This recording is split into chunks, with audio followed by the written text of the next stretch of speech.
એ બધાને હું ખાસ અભિનંદન આપવા માટે પછી એમ કે વલ્લભી પૂજા એ પ્રોગ્રામ રાખે ત્યાં ઉજવવાનું છે. આ બધું આમ કરતાં કરતાં બાકીનો સમાજ, આપણો સમાજ, પૂજ્ય ભાઈ રમેશભાઈ ત્યાં કથામાં મેઇન વક્તા હતા. એમને બધા જોવાનીઓને અભિનંદન આપે કે તમે પાટીદાર સમાજના કરતાંય સારું કામ ટીમ બનીને કર્યું, તુલના કરી એક સમાજની બીજા સમાજ સાથે. હવે હું ફરી એમને અભિનંદન આપવાની સાથે સાથે કચ્છે ગામમાં આ કાર્યક્રમ માટે એમને રથયાત્રા પણ કાઢી, ગામડે જઈને બધાને મળવું, સમજાવવું. હું એમને ફરી કહેવાનો હતો, તમે ફરી રથયાત્રા કાઢો,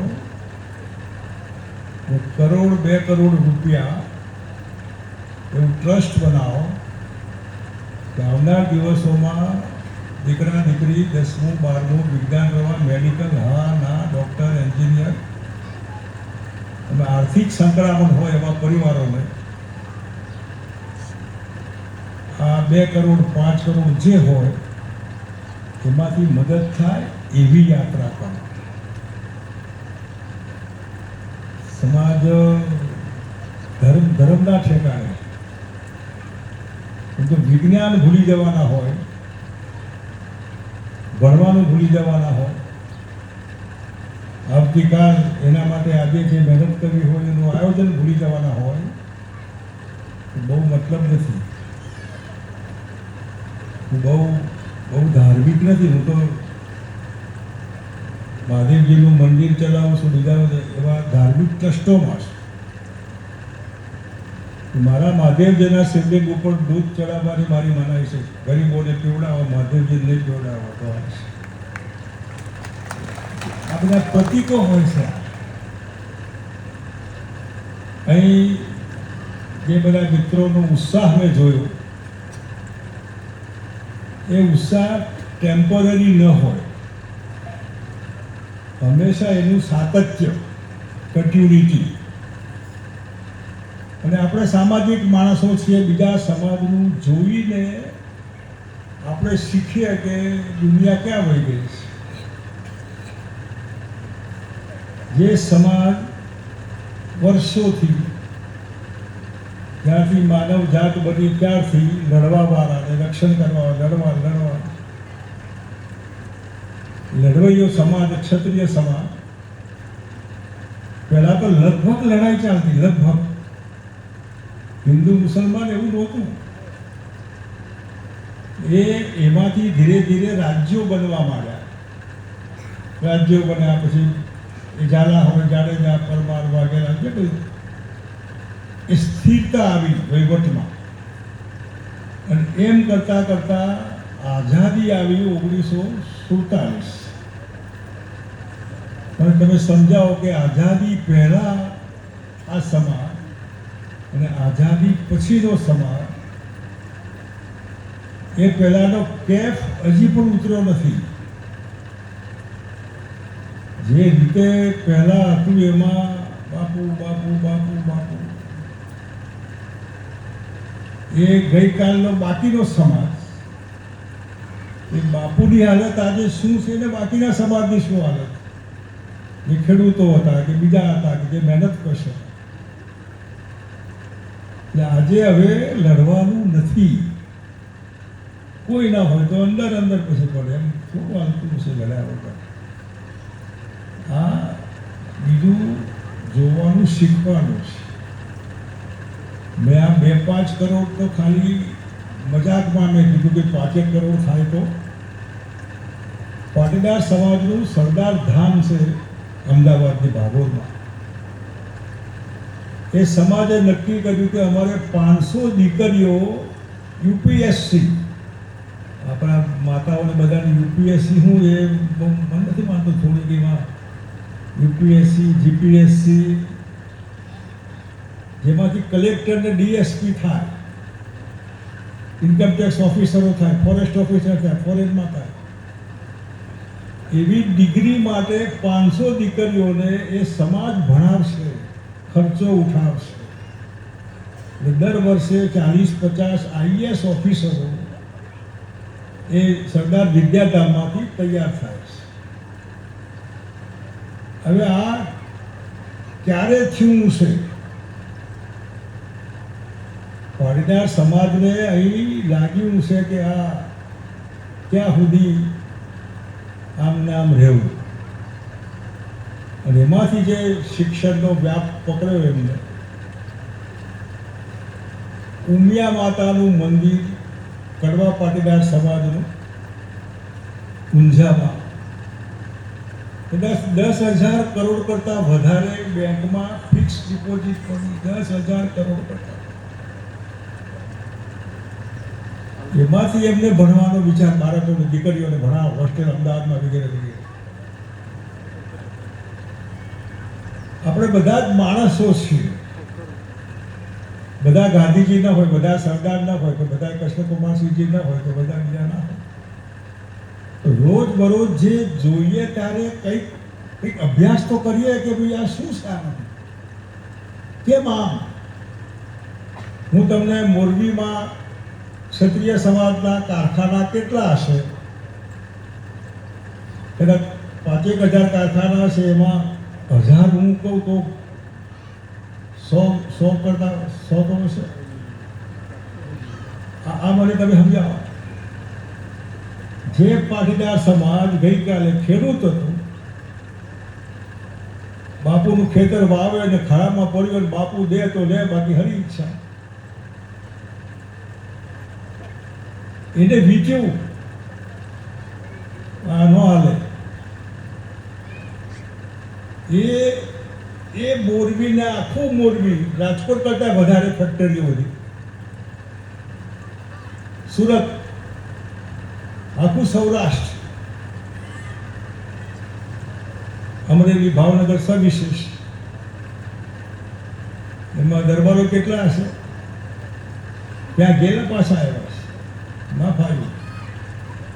ઓલાને ફાવ્યું, તમને કેમ ના ફાવ્યું? આજે ત્યાંનો કરોડપતિ પાટીદાર સુરતમાં વર્ષો પહેલા ભાવનગર કે અમરેલીથી ત્યાં સુરતમાં ગયો, સ્વામિનારાયણ મંદિરના ઓટલા ઉપર સૂઈ રહ્યો. રાતે હોવાની જગ્યા ન મળે, મંદિરના રોટલા ખાધા હશે. એમાંથી કરોડપતિ થયા. આપણા દીકરાને આપણે મંદિરના ઓટલે હોવા ન મોકલીએ, નથી થવું કરોડપતિ આપણે. રમાડે ભાઈ, જ્યાં સુધી અહીં ના લાગે. આપણા પાળિયા સૌરાષ્ટ્રમાં, પાળિયા કેવી રીતે થયા? ગામમાં 5,000ની વસ્તી હોય તો પાળિયા કદાચ 50, 60, 100, 150, 10, 15 અલગ અલગ ગામમાં અલગ અલગ. 1000ની વસ્તી હોય ને 15 પાળિયા કેમ? 500 કેમ નહીં? તો પાળિયાવાળાએ જોયું કે નહીં, આ બરાબર નથી, ખપી જવાની મારી તૈયારી. તે ખપી જવા વાળો હોય એનો પાળિયો થાય, આપણો ન થાય. હું બધે ગાંધીજીનો દાખલો આપું છું ખાસ, અને તમને પણ કહું છું, જ્યાં સુધી તમને ક્યાંય હું અહીં ચોટ નહીં લાગે કલેજામાં, અપમાનની, તમારી હેસિયતની, લેવલની, હાલ એની અહીં નહીં લાગે, ત્યાં સુધી અંદરથી માયલો ન જાગે. ગાંધીજી બેરિસ્ટર, ફર્સ્ટ ક્લાસની રેલવેની ટિકિટ અંગ્રેજ અધિકારી હોય ને એને ધક્કો મારી ઉતારી મૂકે. હાલ તું ટિકિટ હોય તારા ઘરની, ફર્સ્ટ ક્લાસ હોય તો અહીં નહીં, તું ગુલામ દેશનો નાગરિક. વાત પૂરી. તું ગુલામ દેશનો નાગરિક છે, મારા સાહેબની બાજુમાં બેસવાનો રાઈટ નથી. ઉતારી મૂક્યો એને રેલવેના પ્લેટફોર્મ પર. આખી રાત ઠંડીમાં ઠઠવ્યા. અને એમાંથી થયું કે હવે હું જેને મને ઉતાર્યો એને હું મારા દેશમાંથી ઉતારીશ. અને એમાંથી મહાત્મા ગાંધી બન્યા. 1947 15મી ઓગસ્ટ લખેલું હતું. એમ ડગલે પગલે તમને ક્યાંય થાય છે કે કંઈ હેસિયત જ નથી, લેવલ નથી આપણું? કેવો સરસ મજાનો સમાજ. કેટલા બધાના રૂપાળા જુવાન આવા નજર લાગે એવા, પણ એને ખબર નથી શું કરવું. એ મોબાઈલને રિવોલ્વર સમજીને આજે બી એ મોબાઈલ રાખે પટ્ટામાં, અને મોબાઈલ છે પછી એનો કેફ રિવોલ્વર છે. આ રિવોલ્વરનો જમાનો આજે ટક ટક ટક ટક ટક દિમાગ વિચાર અને એ રીતે બીજાનું જોઈને અસરકારકતા, જે સમાજની અસરકારકતા ન હોય, કોઈ ચોકિયાત હોય અને ચોર બી જાય ને ચોકિયાત, તો ચોકિયાતની અસરકારકતા નથી. ગામમાં એક બાપુ સરપંચ હોય તો આખા ગામની એમની અસર હોય. બાપુ એટલે વાત પૂરી, અસરકારકતા. એમ ગુજરાતના ક્ષત્રિય સમાજની કોઈ અસરકારકતા ન હોય, કોઈ પૂછે નહીં, ગાંધીનગર કોઈ બોલાવે નહીં, હાલ તમારી હેસિયત નથી. તમે કોઈ પણ ઠેકાણે જાવ તો અત્યારે પધારો બાપુ કહેવા વાળા કોઈ નથી. એનું કંઈ થાય ખરું કે આવું કેમ છે, શું કરીએ તો વળી પાછું આવું થાય. આજે જે આપણે જવાબ, બીજા કોઈ જવાબદાર નથી એના માટે, આપણે પોતે જ છીએ. અને એટલે હું આ યુપીએસસી, મેડિકલ, આર્થિક એવી વ્યવસ્થા થાય, એ જનરેશન જે હોશિયાર છે, જેને સગવડ નથી,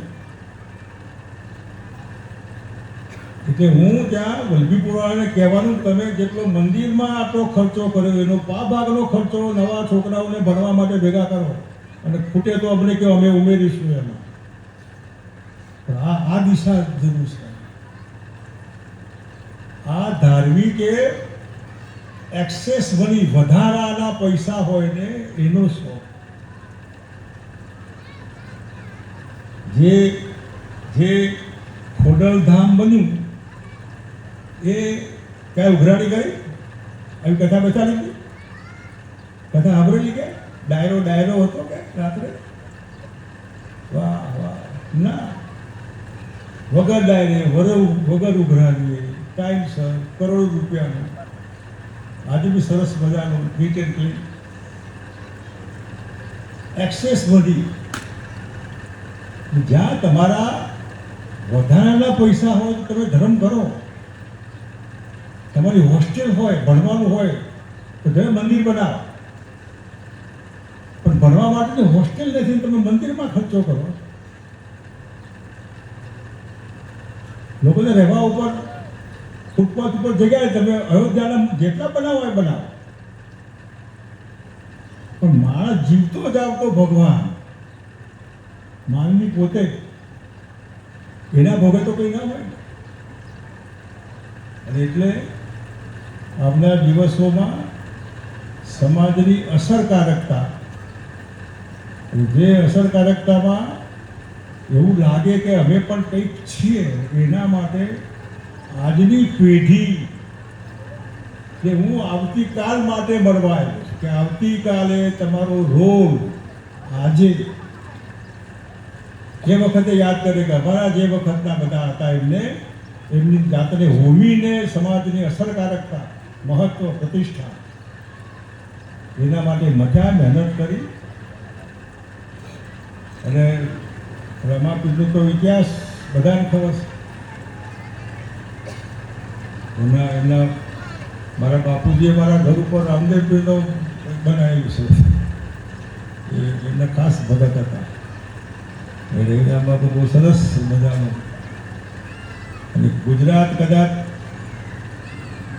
રાજસ્થાન કરતાં ગુજરાત વધારે, અને ગુજરાતમાં એ સામાન્ય ગરીબ સમાજ, સુરતના પટેલો જ હશે. ધીરુભાઈ ગજેરાના માટે હું કહું રામદેવપીર, એટલે રામદેવપીરને પ્રાર્થના કરીએ કે અમારા ભાઈ પીર પાકે સરસ મજાના, દુનિયા યાદ કરે. એ શબ્દો સાથે આપણું ગઈકાલે વલભીપુર હતો, એ કથા હતી, એ કથા છે એવી મને વાત થઈ, એટલે મેં કીધું હાલો ત્યાં રાજકોટ સવારથી ત્યાં પ્રોગ્રામ હતો, એ પતાવીને અમદાવાદ જતા બધાને મળીને રામે રામ કરતા જવાય એના માટે ખાસ આવ્યો છું. એટલે આપણે ખાસ જ્યારે મળવાનું થાય ત્યારે તમને પણ ક્યાંક એવું લાગે કે અમારે પણ કંઈક અસરકારકતા માટે મથવાનું છે. કપડાં પહેરવાથી, હેડકોટ પેન્ટ પહેરવાથી અસરકારકતા ના, રૂબાબ છાંટવાથી ક્યાં સમજતા હૈ. આપણી વાણી વર્તન